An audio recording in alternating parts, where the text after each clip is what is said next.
60 years. Wow. It's a long time.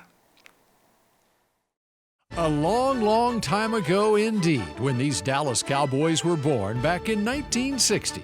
Merely a dream of Cowboys founder Clint Murchison Jr., initiating professional football into Dallas-Fort Worth with a National Football League franchise, the first to emerge in the South. Murchison first hired Tex Schramm to be his president/GM.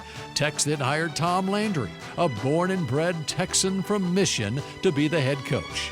Then came Gil Brandt, his personnel exec, followed by another Texan, quarterback Don Meredith from Mount Vernon via SMU.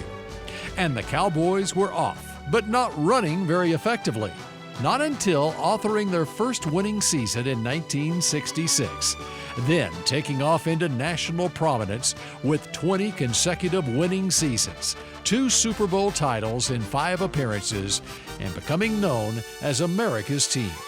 Emmitt Smith arrived 30 years later, drafted with the 17th pick in the first round of the 1990 draft on April 22nd. The draft experience was a little, had a little bit of both. I mean, a lot of anxiety, a lot of anticipation, a lot of stress and worrying. Will I go to a good team? Or will I even be drafted? Dallas selects Emmitt Smith, running back from Florida. I've seen it happen so many times in so many drafts prior to mine, to where someone projects you to go someplace and it doesn't happen, or projects you to be in the first round and that doesn't happen, and you fall to a third or fourth round and you're sitting there waiting and for days, not knowing.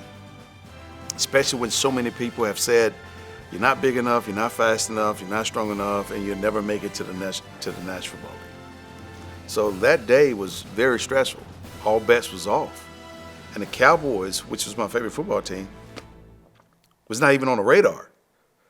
Not even on the radar. And certainly it had not been a priority in the Cowboys' mind that day of the second draft belonging to new owner Jerry Jones and new head coach Jimmy Johnson. The Cowboys had their eye on Baylor linebacker James Francis.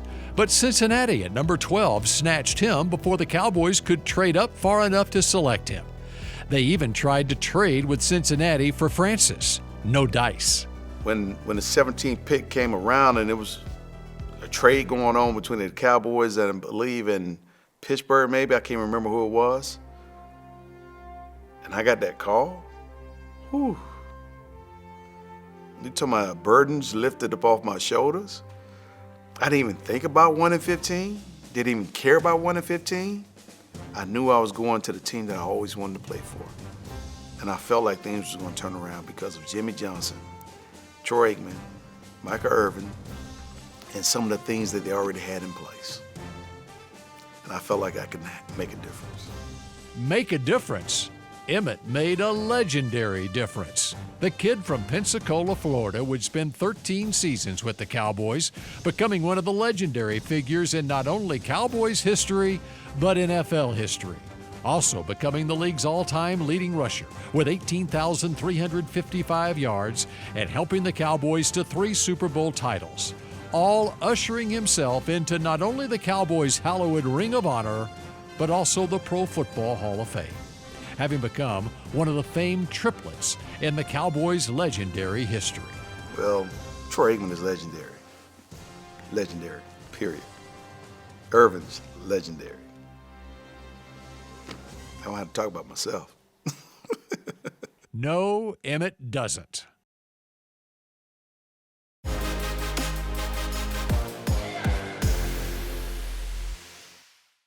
In Emmitt Smith's 13 years with the Cowboys, he not only became the NFL's all-time leading rusher, but also the NFL's leader in rushing touchdowns with 164. And if you remember, still second when it comes to touchdowns, period, with 175. Second only to Hall of Famer Jerry Rice's 208. Let's play a little word association with this member of the 1990s NFL All-Decade team. Best player you ever played with? Best player I ever played with? Probably Mike Irvin. Showtime. You know what I mean? All day, 4 quarters, baby, 4 quarters. And Michael Irvin will score. Michael Irvin looks at the run, turns around, shows him the ball, spins it in, touchdown. Playmaker. What I do? Make plays. Nothing but make plays, baby. Give me opportunity to make plays. His work ethic, his competitive spirit, just his will to win. Most underappreciated teammate. That's a very good one. Daryl Johnston is probably underappreciated. You know, the big three get a lot of credit for a lot of things that we do. And even the Great Wall of Dallas has now gotten its just due to some degree. But Daryl Johnston, the unsung hero. Daryl Johnston, where are you? Would you please stand?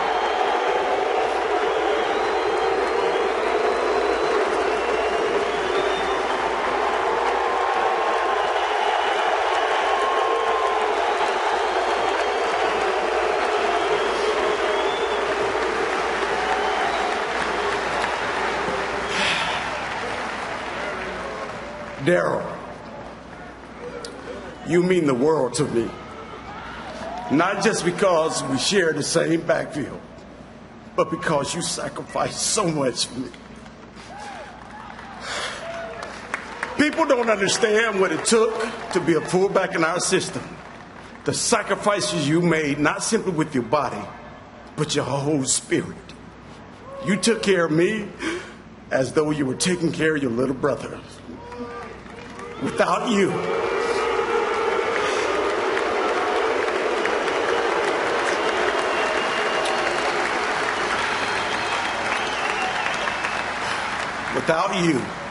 I know today would not have been possible. I love you, Daryl, from the bottom of my heart.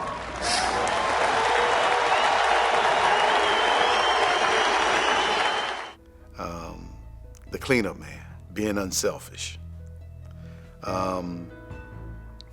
Being consistent, being a true team player, all of those things. Not only that, but the personal sacrifice of oneself for the element of the whole entire squad. Nastiest teammate. Nasty, Eric Williams. Eric Williams is about as nasty as it gets. Fight, claw, gunslinger, maul you, all of the above. Street fighter, playing right tackle, battling one of the best defensive ends in Reggie White. His first experience was not a good one. His first game was not a good one. It was the one that he got embarrassed, but he learned a whole lot fairly quickly. Larry Allen? Larry Allen was a massive of a man. His chest cavity was about as wide as this chair. And watching him and the power that he possessed, his punch from here to here. I mean, we just talking about almost extending your arms out. It was amazing. His bench press, over 600 pounds.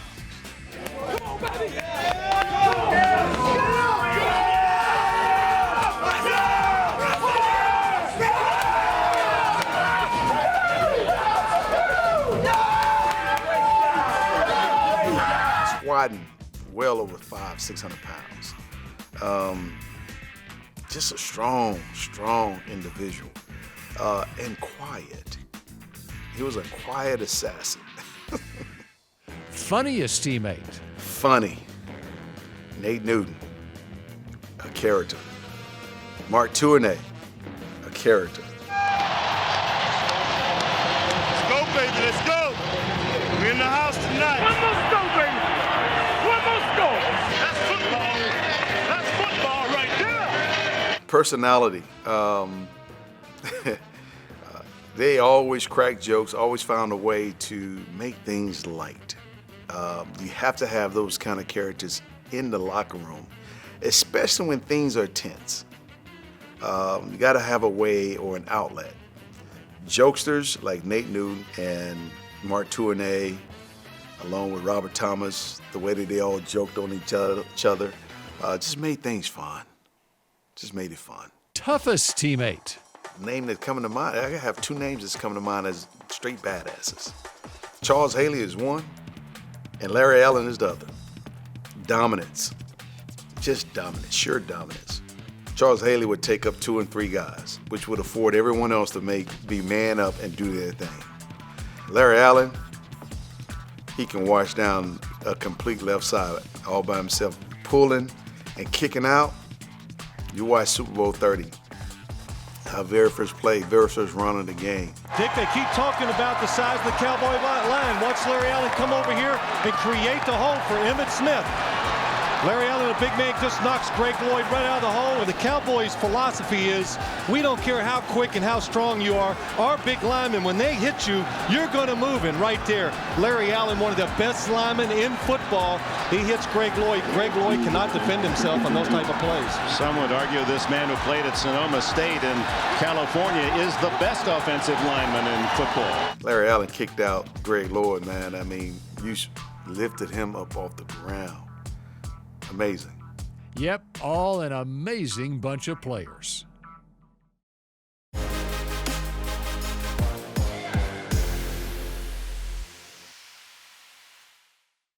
Emmitt Smith's career spanned 2 decades of Cowboys football, from 1990 through 2002, along with 2 more years with the Arizona Cardinals after the Cowboys moved on from their all-time leading rusher. The memories are many, a book's worth for sure. From Super Bowls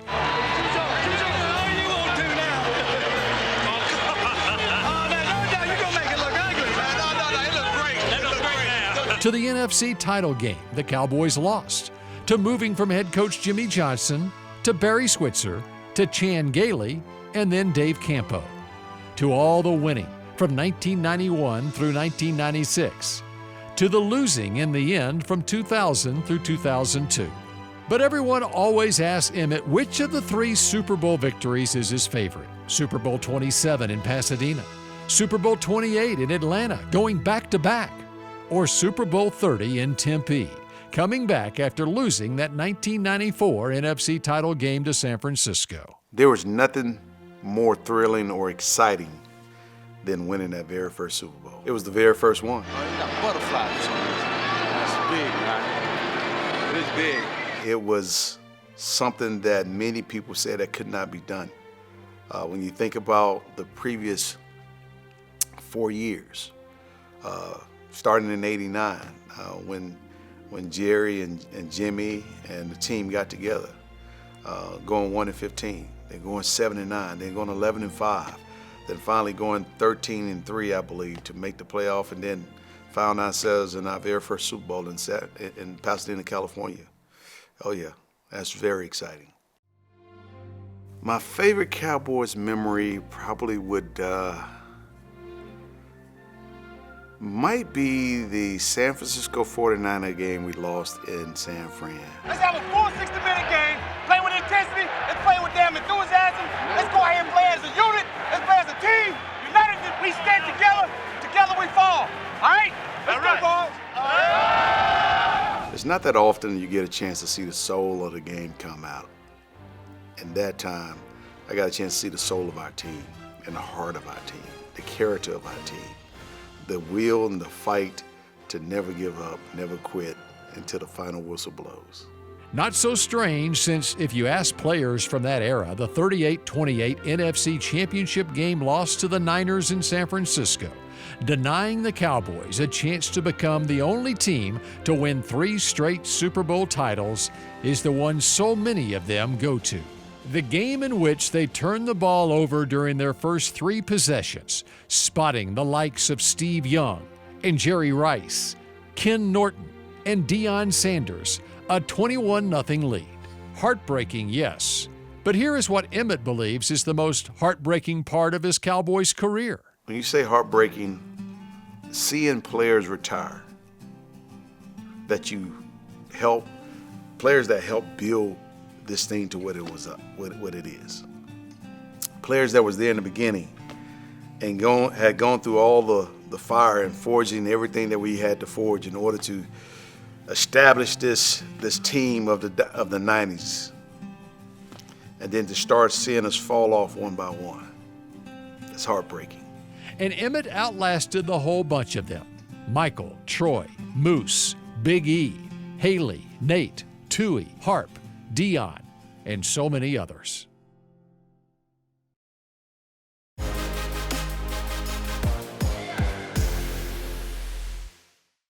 To commemorate the 60th year of Dallas Cowboys football, DallasCowboys.com, with the help of 14 panelists, put together a top 60 list of the all-time best Cowboys players. Emmitt Smith finished number 3, behind Roger Staubach and Mr. Cowboy Bob Lilly. But in the top 10, just ahead of Troy Aikman, Larry Allen, Randy White, Mel Renfro, Michael Irvin, Tony Dorsett, and Rayfield Wright.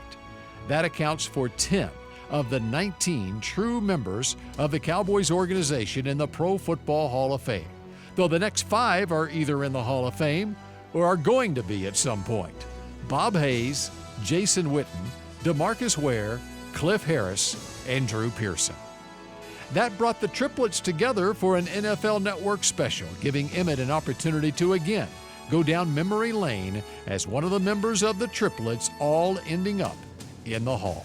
Just the simple fact that I think we all three were, we may not have realized it at the time, but I think when we all came together, it was one of those things that I don't think anybody would have ever imagined that we would have been able to put all 3 of us together on the football field at the same time and be able to produce the things that we produced throughout the 90s. Obviously, I was considered too small and undersized to do the things that I was doing.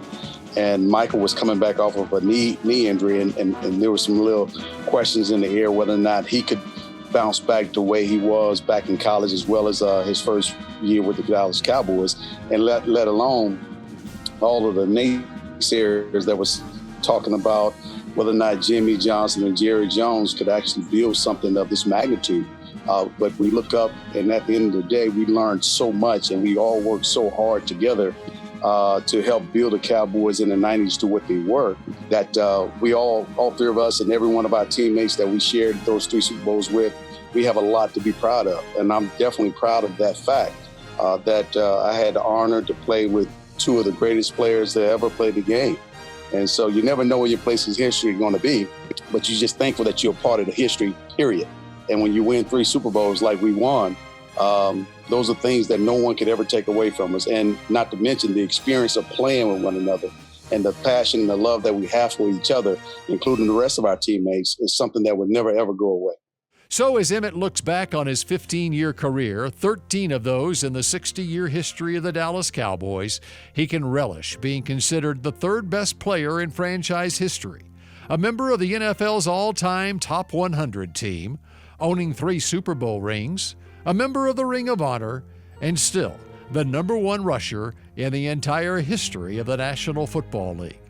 Seems almost trite to ask Emmitt his thoughts on such an epic career.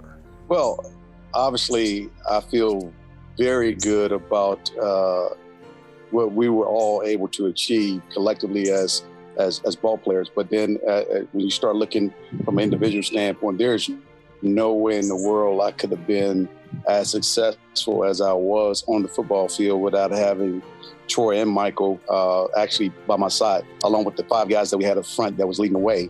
And our tremendous defense that we actually had that gave us many opportunities to do the things that we were able to do. But when you peel back the onion and you go to a personal level, yes, I achieved something very personal that I really wanted to achieve. And I set that out in 1990 as a true rookie when I was writing down my goals and so forth. And I talked to Michael one day before a game. He asked me one night before a game, he asked me what I wanted to do in the game. And I told him I wanted to become an all-time leading rusher. He just laughed in my face.